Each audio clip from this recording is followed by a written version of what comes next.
Hi everyone, it's Mick from Dad Matters, here for the Dad Chat Live as usual. So it's Wednesday, for you guys it's 6 o'clock, but for us it's just gone 9:40 in the morning. We're doing it a little bit early just so we don't lose connection like we've done in the past. And as you can see, I've got a special guest with me today. So today's special guest is Sarita. So I'm going to hand over to Sarita, who's going to introduce herself. Hi, so I'm Sarita Dewan. I'm a clinical psychologist and the clinical lead for Hayward, Middleton and Rochdale Early Attachment Service, which is a new service that set up maybe about a year ago or so now. So do you want to tell us a little bit about what you do in the EAS, Sarita, and what the EAS do? So what's really good about the Early Attachment Service is that we're a partnership of several different organisations. So some of us work for Pennine Care in Healthy Young Minds, some of us work for Home Start, we've got somebody in Thinking Ahead, and we've got somebody in maternity. So I'll just go through who we've got in our team, if that's all right. Yeah, that's fine. So we've got myself as clinical lead and psychologist. So at the moment, because the service is just set up, I'm doing quite a lot of service development stuff, trying to sort out a lot of the boring stuff like the confidentiality and all those agreements, supervision agreements, but also thinking about what we want the service to look like as a whole and trying to move those projects forward. We've got Rachel Campbell. So she is let me get this right, an infant-parent relationship practitioner. We've just changed the names because we wanted to focus more on the infants within the job role and less about, because Rachel's actually a health visitor and a registered mental health nurse. So Rachel does a lot of screening the referrals, liaising with families, making sure that we've got all the information, we understand what's going on for the family so that we can develop a joint plan with them. Then we've got Rugi Kamara. She's similar to Rachel. She's also an infant parent relationship practitioner and also happens to be a health visitor and a registered mental health nurse.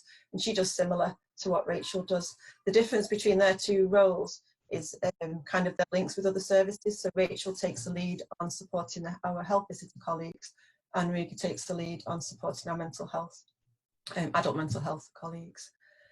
If we move on to Home Start, we've got Jess Healy. So she's the Parent Infant Mental Health Coordinator in Home Start, and she's doing a great job trying to recruit volunteers to support families. So she coordinates and manages and supports volunteers to offer peer support to families.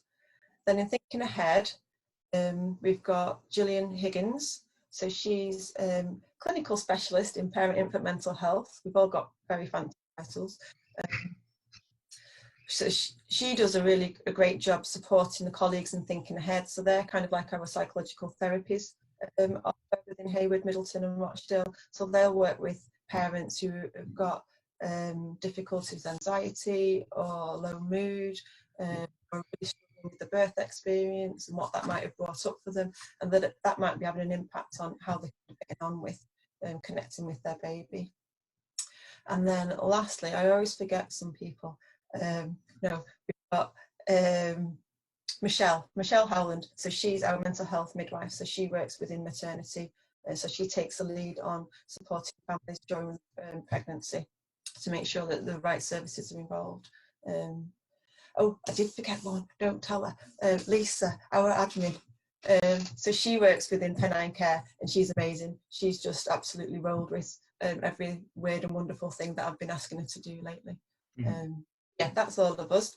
And we work across the whole range of difficulties, I guess. The whole idea of our service is that we have things right up from where a family just needs a little bit of advice and a little bit of signposting in the right direction, or a little bit of hand-holding to get into services and to meet people and kind of feel safe and comfortable, and then they can kind of run with it themselves, right up to mums and dads who are really unwell and might need an inpatient admission.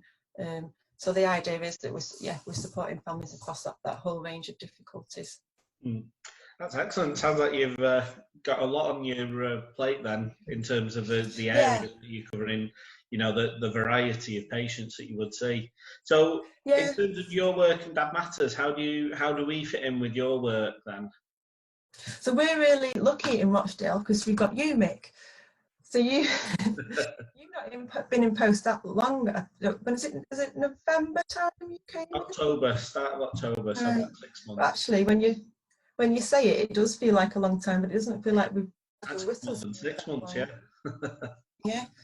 Yeah. So yeah, we're really lucky that we've got some dedicated time for Hayward, Middleton and Rochdale, because I think historically and actually still at the moment, services around pregnancy and childbirth and that first year or two afterwards are still very much focused on mum.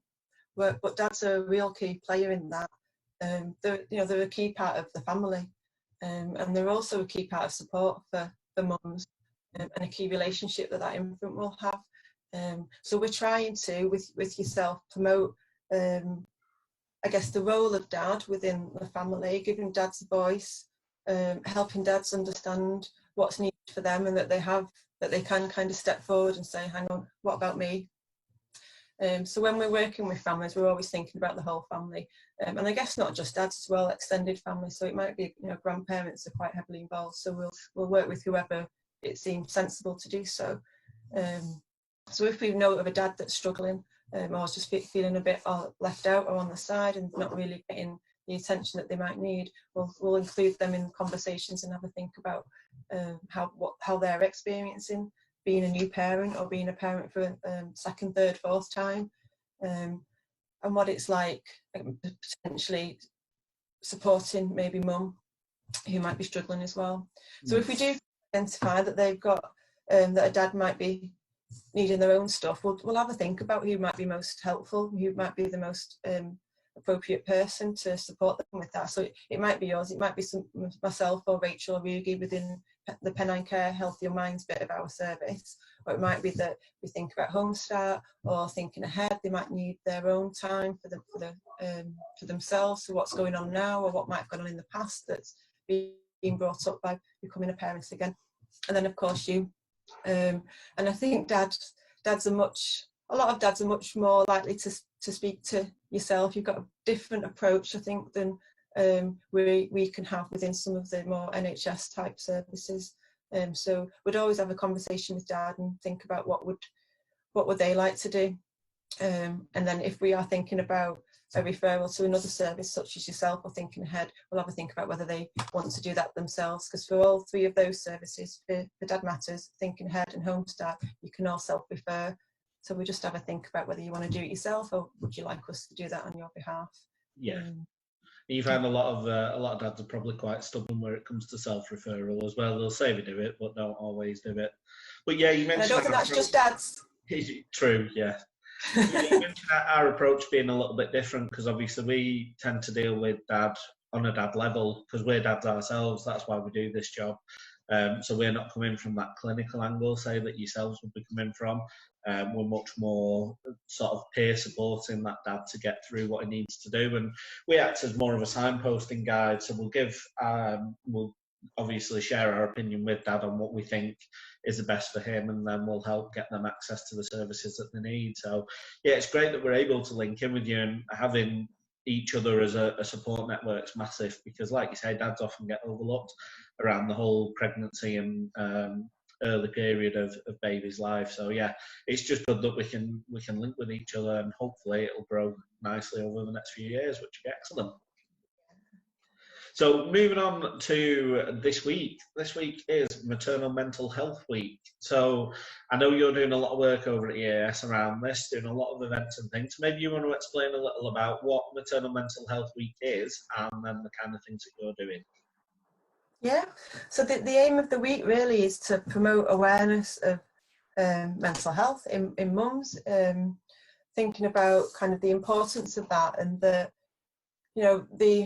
because I guess our service, we're really keen to try and get things right for babies right from the beginning, and within that includes getting things right for their parents. So in order to babies to get what they need parents that are well. I guess that's one of the key drivers behind Maternal Mental Health Week as well, just raising that profile that we need to think about the whole family when we're trying to help people have happy and fulfilling lives, where they can enjoy their relationships and they have good mental health, and they can feel part of their community. So that's one of the main reasons. It's also just raising, I guess, the fact that mental health can affect anybody. Everybody has experiences, difficult experiences, can experience low mood or anxiety, and the time around being a new mum, particularly because of what's going on for mums during that time, in terms of, you know, just so many changes in terms of your hormones, your identity, your relationships with your partner, with your own parents, all the sleep deprivation. You know, you're not in any kind of routine. It's a massive change for people. So just highlighting that it can be such a vulnerable time, I think, for new mums. In terms of what we've been doing, I feel like we were a little bit late to the party. Because of COVID-19, everything's just been a little bit chaotic and crazy at the moment. But the main things that we're trying to do is promote our Facebook page, our Facebook group. Sorry, it's not a page, it's a group. Trying to get people on there and trying to share information on there, so that people who are working with mums, or grandparents, dads, sisters, people who are, you know, supporting people within their private lives as well as their working life, have got access to information. The most fun thing we've done is our virtual afternoon tea breaks. So we're holding them all day this week, apart from Friday because it's holiday, at 2:30 on Zoom. There's a link on our Facebook group.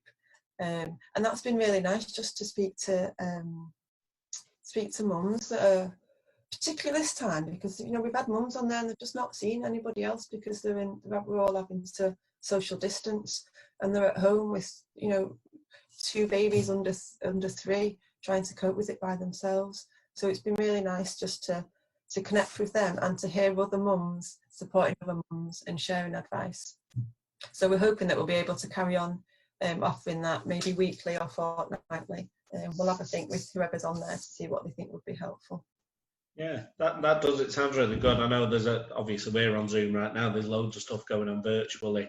We're trying to do similar things with our volunteers as well, and potentially set things up for dads to come into, because, like you say, particularly if you're at risk, so you're having to self-isolate and not able to leave the house, you could have been inside for the best part of 2 months and you'd be climbing the walls. So it's nice to be able to do that. Yeah, I've actually felt quite jealous that you're having these afternoon teas. I've seen them and thought, should I put a wig on and go and join? You'd be welcome, especially if you've got a wig on. Oh, well, I'll see what we've got upstairs. I'm sure I've got a blonde. So obviously maternal mental health is, again, focusing on mum. So what kind of things do you think dad can be doing to help support mum, and particularly if she's feeling a little bit low and a little bit closed in this time? I think I've been thinking about this, and a lot of it is about knowing your partner. You know what makes them feel safer and what makes them feel a bit more calmer and supported. So one of the things that I would be suggesting is just have a little bit of a think about what might be going on with your partner. You know, she might be really ratty, not look like your partner because she's not slept for 4 days and she's got, you know, milk in her hair and vomit on her top. Just remembering who she was before it all went crazy when baby came along, and thinking about what in the past what's helped her feel better. And I guess it's about allowing her to talk about her emotions, trying not to judge her, trying not to fix things, just kind of being there and listening and saying it's okay, we'll get through it. And I think that's something that's really hard for a lot of people. I guess to some extent, if we're being a little bit stereotypical, men can be a bit more, I need to fix this. And it's just about stepping back and just sitting with it and just being able to listen and comfort, and just sit with her while she, you know, cries maybe and wipes snot all over you. So yeah, that would be something that I'd be really keen to promote, just kind of being and trying to be non-judgmental. And I guess also sharing your experiences, and how things that you might be finding tough, and like, well, this is not how I expected it to be, is it? This is really tough. so that she knows where you're at and that you're in the same experience together. Because that can be really helpful for anybody, just knowing that somebody else is there with you, kind of journeying through it with you. Some of the more practical things might be allowing her to have a bath. One of the ladies yesterday was just saying, I just want a bath. I just want to go and have a bath with no babies. So yeah, just giving her some time to do stuff that that she enjoys, and possibly maybe during those times taking the baby out, because I imagine when she'll be in the bath, but she'll be thinking, is he okay? Is she okay? Or is he, do I need to go down and check that, so maybe taking baby out for a walk, so that if baby is crying, she's not there kind of trying to think about baby rather than herself in the bath. Or whether she wants to just go and read a book, or anything that that she enjoyed, yoga. Other things might be making sure that she's eating. That's really important for especially if they're breastfeeding. Regular meals and trying to get sleep. I know that's really hard. Is really important for our mental health. Yeah, I know the advice that a lot of mums are given is try and sleep when baby sleeps. But I know most mums use that time to do the cleaning and wash the pots and put that load of washing in that's covered in the vomit and sick. So that again, it's somewhere where dad can help. He'll be, go and have a lie down, I'll do that part. Particularly if he's at home at the moment. It's a really big thing. I think that was really key, what you said about remembering who you were before baby is a massive thing, because it's so easy to forget. Once this little ball of crying, pooing loveliness comes into your life, it's very easy to forget who you were before that time. So yeah, that's massive to remember that. And communication. Let them know how you're feeling as well, because as men, that's something we don't do. We don't like to talk about our feelings. We, like you say, we like to fix things. We like to come up with a solution. We want to make everything better, whereas actually it's not always that simple, but just sitting with it and going through it together is a big thing. And something I've always said when times are quite hard is remember that this is temporary and it will get better. And whether that's around COVID-19 or your baby crying or being a toddler or you being sore from giving birth, it's all temporary and it will get better eventually. Yeah, I think it is really important, because it's so hard when you're in the middle of it. You just can't see a way out. But yeah, just taking a step back and just one thing at a time. We've got this. We can do it. We'll get through it. Come on, we'll do it together. Yeah. Definitely. Because I mean, thinking back, we had times when our little girl was a baby where it was just chaos. And like you say, when you're in the eye of the storm, you cannot see a way out, and you kind of think, is this how life's going to be? And I remember within hours of her being born, and she was screaming the ward down in the hospital, and we didn't know why, because we were first-time parents, and we looked at each other and gave each other a look, and I knew we both thought the same thing of, oh my God, this is what have we done? Yeah, this is our life for the foreseeable. What's going to change? How are we going to cope?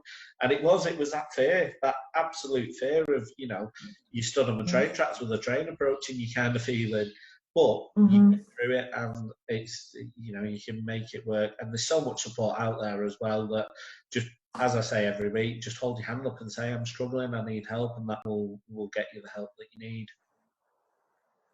So what's really good if you've got two parents is taking that tag team approach. Yeah. When you can tell when your partner's just like, I've had enough of this, I can't do it. Just having an agreement where it's okay to say, right, I've got to just go and have 5 minutes, go and have a cup of tea, or go and sit outside and deep breaths. That's what's really helpful when you've got two parents, that you can take that tag team approach.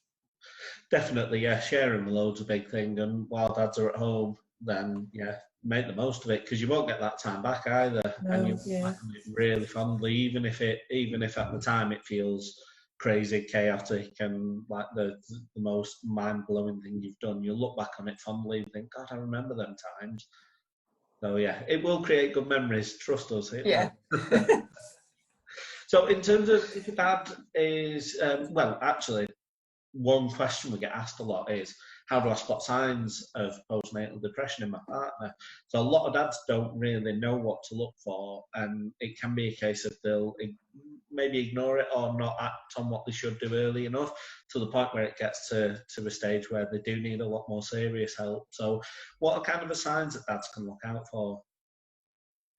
I think this is another one where you need to think about what you know about your partner and what might have changed. Because I guess some typical signs of low mood or depression, anxiety, are things that are kind of disrupted anyway when you've got a baby. So if you're thinking about, you know, the lack of sleep, or you're kind of out of routine, tired all the time, grouchy, some of that is also part of being a new parent. So I think it's about thinking about what's unusual for your partner.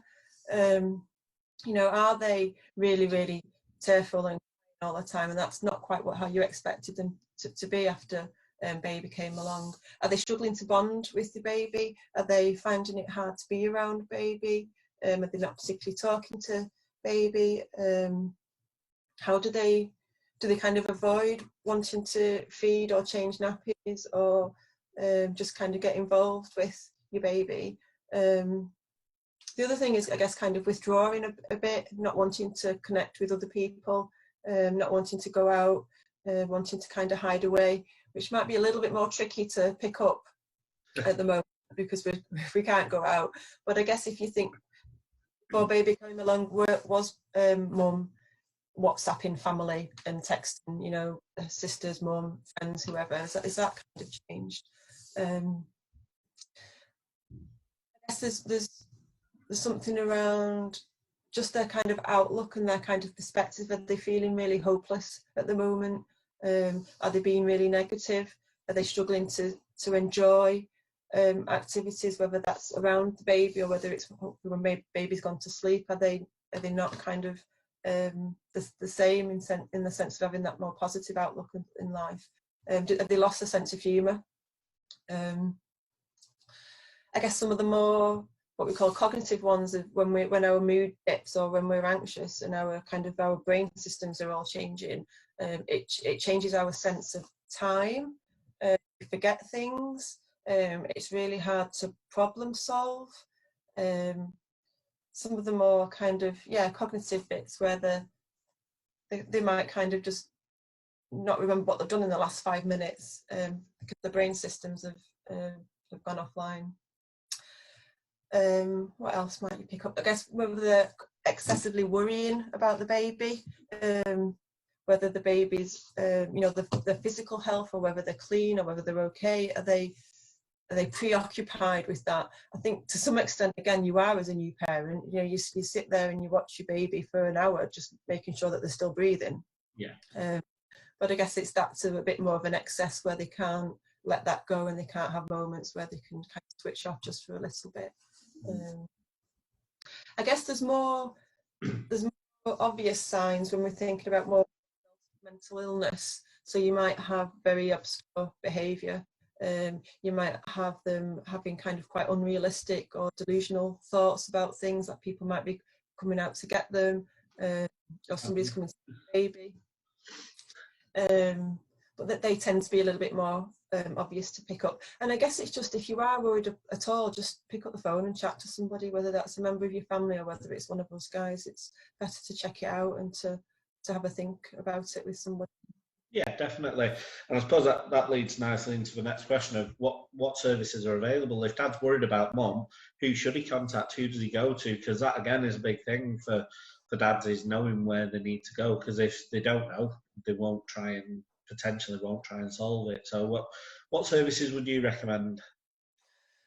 In the first instance, I guess the most obvious ones is maybe having a think with GP, health visitor or midwife. Because I guess depending where you are, the services might be very different of what you can access. And then there's also kind of online support. So there's lots of really good maternal mental health type Facebook groups or websites. So there's, try and get this right, Perinatal Mental Health Partnership. I think that's one. There's obviously Dad Matters, Mind, you know, the charity Mind. They've got information on their webpage. So there is an option to have a Google, but I'd just be careful about which obviously which websites. I'd go with websites and organisations that you recognise. Going to go that way. In terms of Hayward, Middleton and Rochdale, and I think mostly across Greater Manchester, you will have access to hopefully Home Start. So if you add a Google for Home Start, you can self-refer there. The IAP services, so the improving access to psychological therapies. So in most of the Pennine boroughs, they're called Healthy Minds. So like Oldham and Stockport, Bury, I think they're all called Healthy Minds, but in Rochdale they're called Thinking Ahead. We've also got in Rochdale Connections Trust, and they do lots of support for families, particularly for families who've had really difficult backgrounds, who might have experienced childhood traumas and childhood abuse, also domestic abuse. So they're a key player within Rochdale for supporting families. Mind, again, they've got the online offer, but they've also got face-to-face offer, so I'd have a look on their website and what they've got.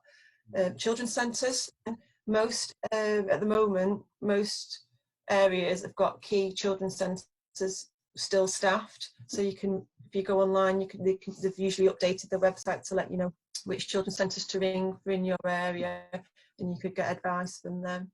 And then within Greater Manchester, we have got perinatal community mental health services setting up in different stages of development, but they're also available for mums who are more unwell, so might be kind of presenting with more serious depression or post-traumatic stress or some psychoses. And then I guess finally you've got us. So in Hayward, Middleton and Rochdale, we've got the early attachment service. So we've got a website and we've got a Facebook page. So if you're ever unsure, just get in contact, and we're more than happy to chat through what's going on and signpost or suggest a referral to us. And then I think lots of other areas, not all, in Greater Manchester have got something similar, an early attachment service, but they might just have different names. But even if you don't live in Rochdale, Hayward or Middleton, and you're a bit stuck, you can still ring us and we'll find out what's kind of local to you, and get that support for you.